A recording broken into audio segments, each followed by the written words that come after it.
Alright, so this is just about a fun project I've been doing for the last couple of years.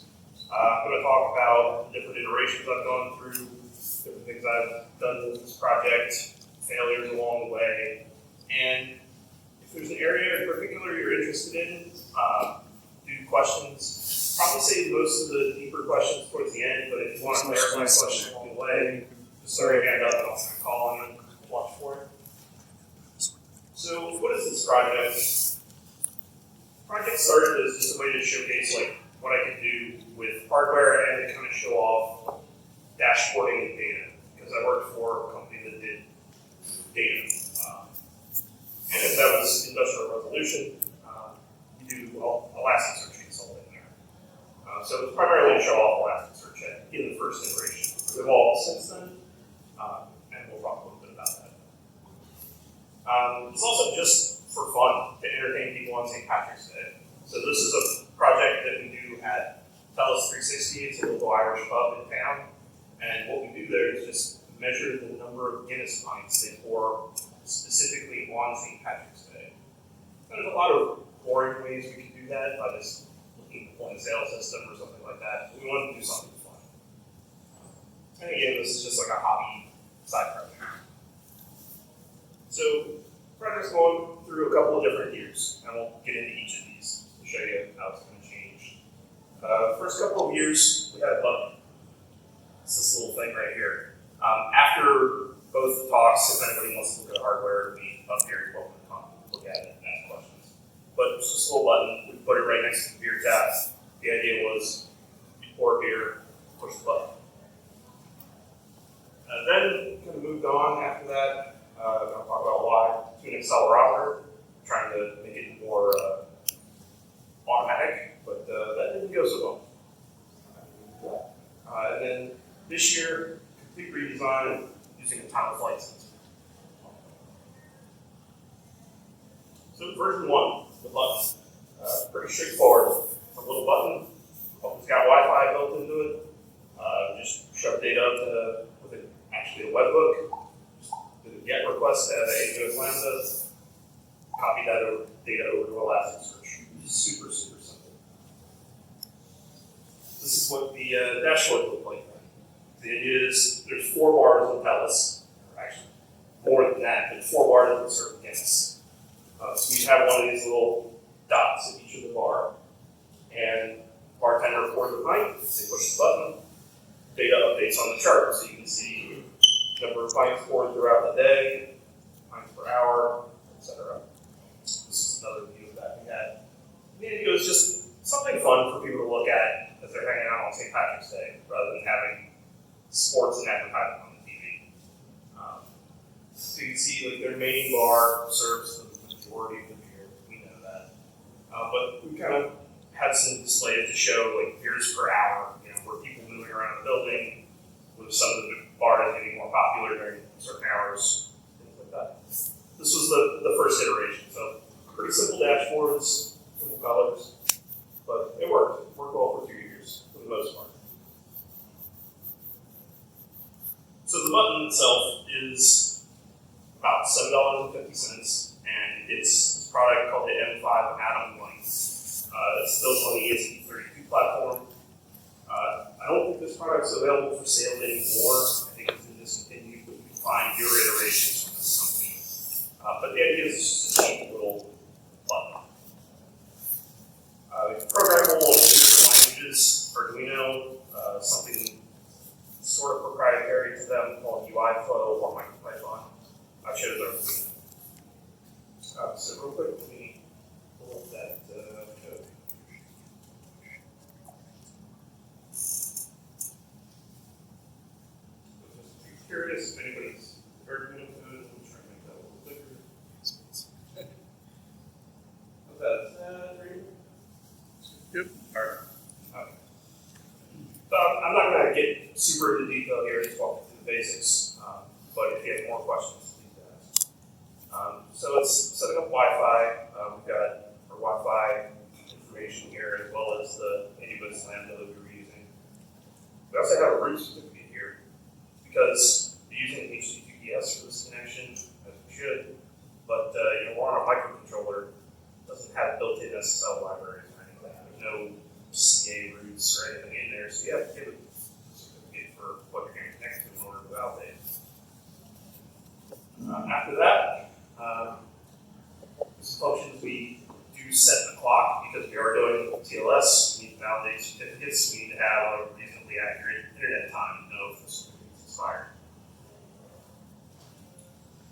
From there, what you see next is it's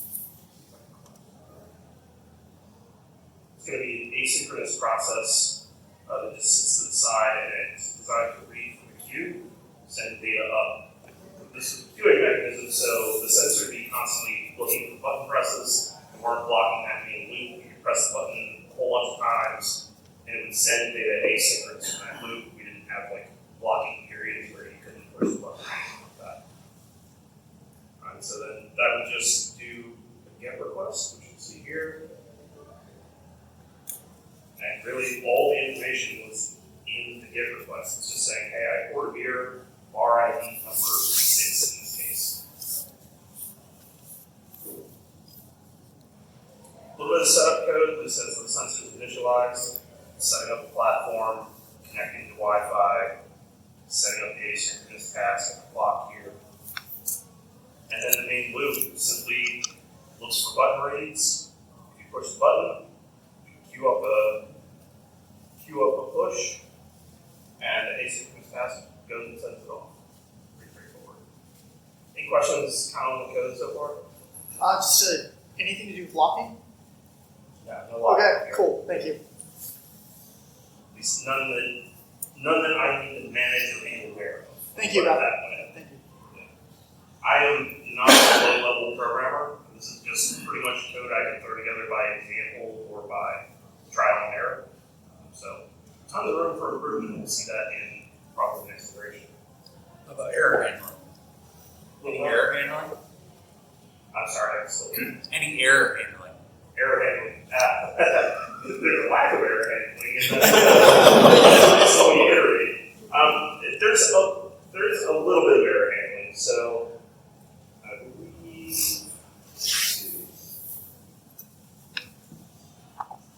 There's not a lot of error handling in this one. If there is any, it's going to be in it's right here in the HTTP code. So if we get back an HTTP error, we would simply output the error. We keep it from crashing, we keep it running, but that's it. We weren't doing anything fancy. Because this, again, hobby project came together pretty quickly. That's the way I wrote it. I learned some lessons from that, and you'll see the code's a little different in the next iteration. What's the power source? Power source on this is USB-C, so any 5-volt USB-C, and let me keep going because that's one of the challenges I ran into actually with it. So, a couple of challenges with this. This kind of goes into the error handling too. It's a button, first off. It requires a human to push the button for it to work. Guess what busy bartenders don't do? Yep. Push the button. Also, Wi-Fi. If you're in a building with hundreds of people with cell phones connected to the Wi-Fi or trying to connect to the Wi-Fi gets a little spotty. Notice I didn't have really much in the way of error handling for that Wi-Fi, so there were a couple instances where I had to go reboot the button to basically reconnect it. Thankfully, that was pretty easy. You have a little reset button right on the side, so you just tap it and it reboots and you're good to go. But it does happen. How fast is the reboot? Seconds. Okay. It's 2-3 seconds. It's not really booting an OS, it's just resetting the microcontroller. Other issue was power. So these were powered off of battery packs that I bought off Amazon. Cheapest I could get because I'm project. But they wouldn't last the full day. These buttons, surprisingly, were a bit power hungry. They are constantly connected to Wi-Fi, even though they're not sending data all the time. They burn through a decent amount of power, so I think they were about 4,000 milliamp hour battery packs, and you have to swap them out at least once during the, say, 18-hour period the bar was running. And finally, the dashboards that I showed, they work well. most of the time. But after running for about 8 hours or so, it would start to crash the browser tab. So I'd have to go in, reset that, reload the page or something like that. It was really hard to predict when it would happen, but something would happen on the page. So this kind of prompted me, after 2 years of doing it that way, or dealing with the crashes and things, I wanted to redo it. I thought, how can we do it more automatic? So I was thinking, if you've ever seen Guinness tap handle, it's, or any beer tap handle, it's straight up and down on it, that they move forward, and technically back and forth too, but they move. That's the key thing. So I thought, let's just put a motion sensor on it. Slap my accelerometer on it. It's cheap, it's easy. Just attach that to the tap handle and do it that way. So prototyped it, got the hardware. Hardware was this little sensor here, NSA 311. It was less than $5, and figured wire that up and be good to go. Prototyped it, thought it was working well, and then ran into a ton of problems when I went to test it right before launch. So I learned a few lessons on this. I started late. I ordered the hardware 1 month before St. Patrick's Day, so I had 3 weeks after shipping to throw it all together, test it, get it ready to go. So I learned that's not enough time for me, especially when it's a side project in spare time. I had a lot of bugs just show up on site testing. So got it all working at home, thought we were good to go, go to the bar, hook it up. Tons of problems, just things that didn't happen at home. Getting debouncing issues where you move it and it would still continue to read those moves even though it wasn't. Lots of different issues, even with disconnects in the sensor. Another issue was the wiring that was required. So I'm trying to stick the sensor physically to a tap handle, which is moving hundreds of times a day, which is tricky with something that requires wiring. This is an image of the taps. This is what I'm trying to attach to. It might be a little hard to see, but the Guinness tap is right here in the end. That's the end there. So trying to run a wire that's attached to that and then down to a microcontroller, battery, etc. See, not really any place to put it there. Everything's floating on this rail, so doing that really wasn't going to work on short notice with not great planning.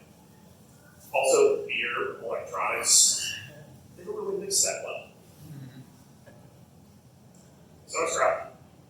Ran into all those issues super late. I only had a couple of days to really fix things. I said, okay, let's take a look for this year and let's start over for next year. So for this year, I started early and did a complete redesign. New hardware, new back end, new dashboards, 100% rebuilt. For this one, I went with the time of flight sensor. Anybody heard of the time of flight sensor before? Not too many. It's easiest way to explain it is anybody heard of LiDAR? Yeah. Laser sensing. It's like a single laser of that, sort of. It's a small laser sensor that beams out a laser and then reads the feedback to basically judge distance.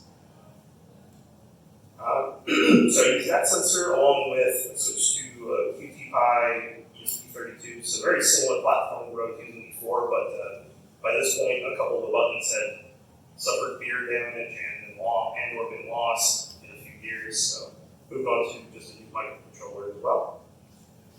And then for my own interest, I decided to redo the back end dashboard in a more, what I hope was a little bit more open source platform, something that was different and free to use.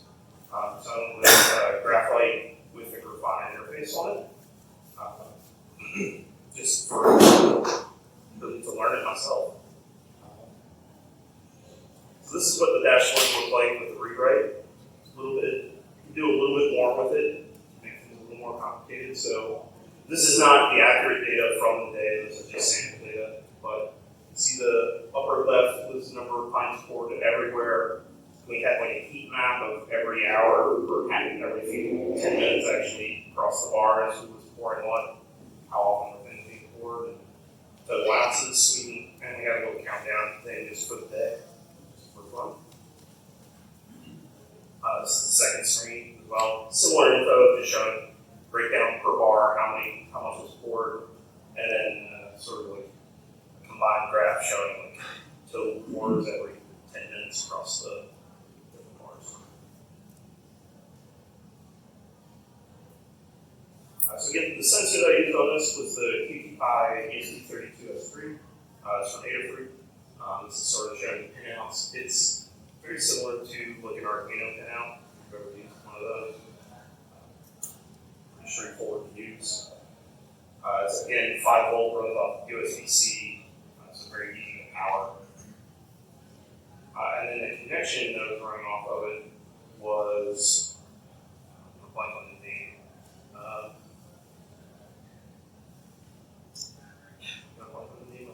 But it's this black connector here that run using I2C essentially to talk to the time of flight sensor. So this is the time of flight sensor and how it works. And it's real hard to see because of the contrast. That white unit there is the time of flight sensor in its own little case that it came in. It's just got a plug for the I2C connection. But this is how it works. It sends a laser signal out, bounces off the object, and reads the phase difference back to judge distance. So it's pretty accurate, especially in smaller distances.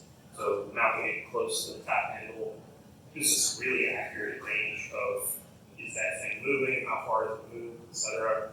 It's accurate to within a few millimeters, which is great.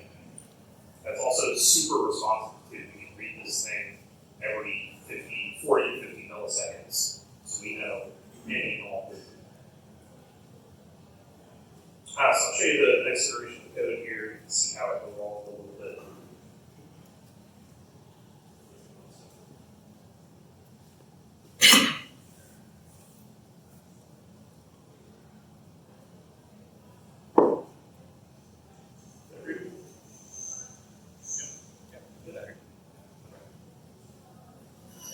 So it's going to look kind of similar.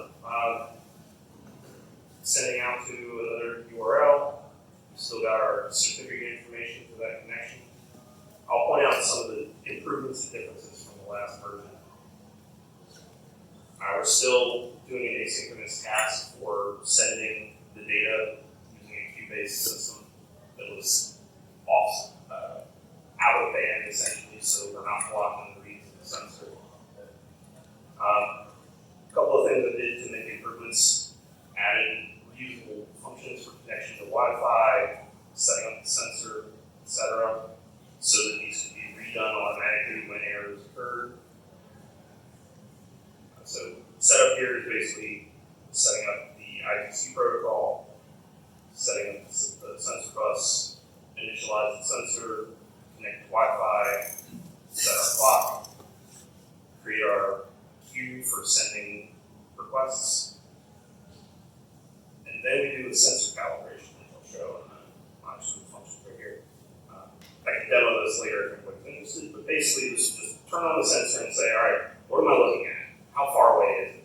And just let it sit and run an average for a few seconds to say, okay, I'm pointed at something. In this case, it would be my beard here. This is the little sensor right here on the box.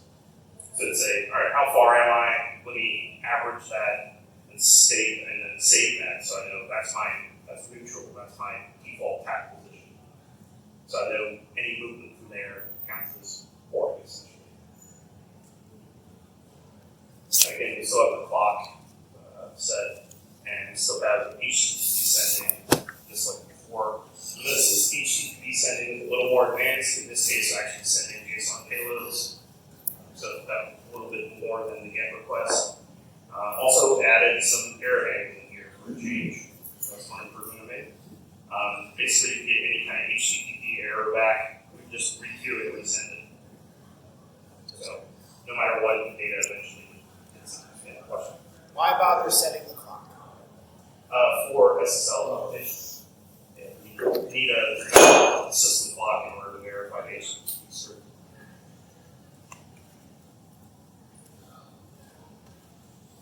So other things of interest here, there's a little bit of a state management. So we can say, all right, what state is our tap handle in? Is it a forward pour or a backwards pour? If anybody's ever seen a proper Guinness pour, the tap handle can go both forward and back. Forward is a higher velocity, higher flow rate. Back is a gentle sort of pop off pour. And so they have different flow rates, so we want to track each individually so that we're a little more accurate on what was happening, what coming out of beer flowing. So then the actual loop here would set up the sensor, make sure we can get a timeout. If it did get a timeout, we would flash our red lights or warning lights so that we knew. And then we would just sit and loop over the state and watch the state constantly and say, is our state changing? If our state's changing, start tracking how long it's been changed. So, all right, if our state changed forward, how long have we been forward? And it's all time-based. So what the sensor does is tracks how long we've been in a certain position, and then it sends that data up to our dashboard. So our dashboard is all based on how long has the tap handle been moved. From there, everything is just rough napkin math, essentially, to calculate the amount of beer. We're not concerned about being super duper accurate here. If we were, we'd be using a flow meter instead.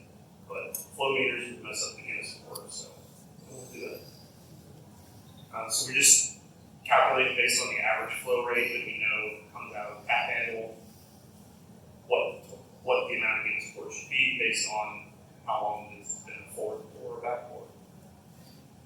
And then finally, check, hey, did our Wi-Fi drop? If it did, turn that on. Reset. This might be a super new question, so I apologize. Was the queue running some thread? Yeah, so the queue is set up here.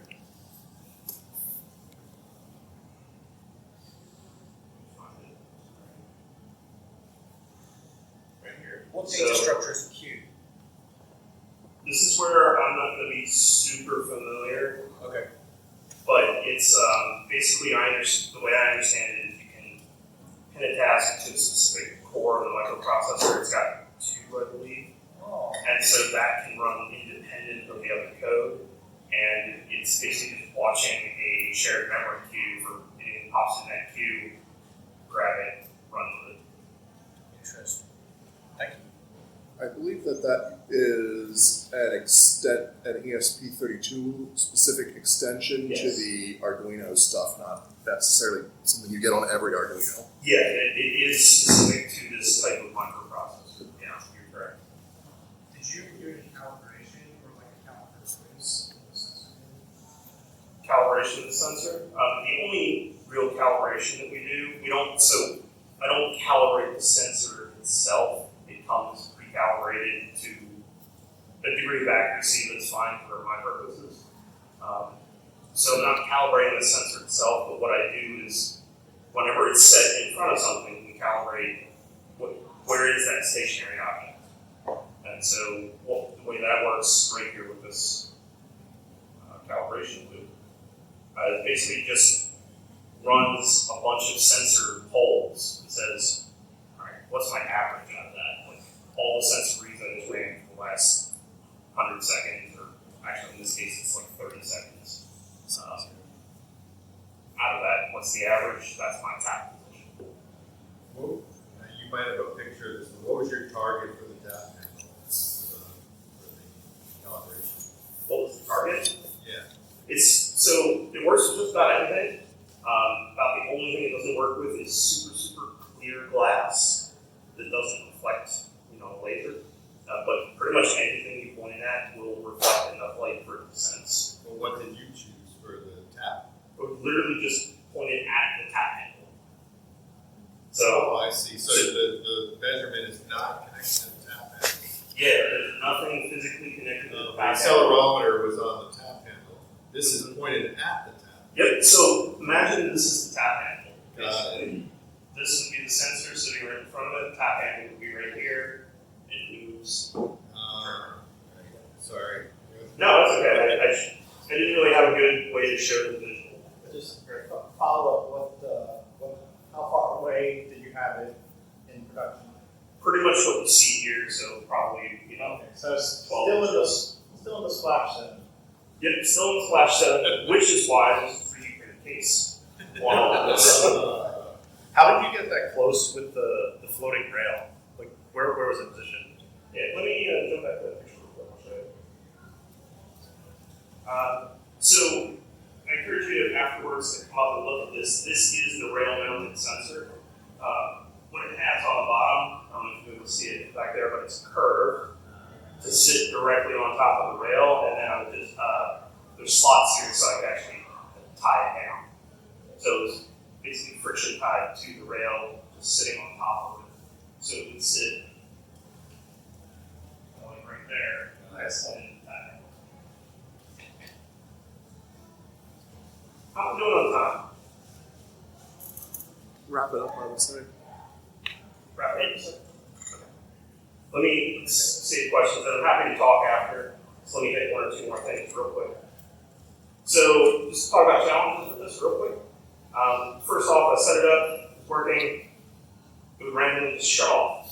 I had no idea why. Took me a while to figure out. The battery packs I was using, it was so low power that it would just shut off because I thought nothing was attached. So what's the solution? Just solder a resistor on it. That actually works. Generates enough power draw that the battery pack stays on, and it's still super efficient. I'm not wasting enough power here to really matter. With the large battery packs of today, this still could run for about 2 to 3 days straight with no issue.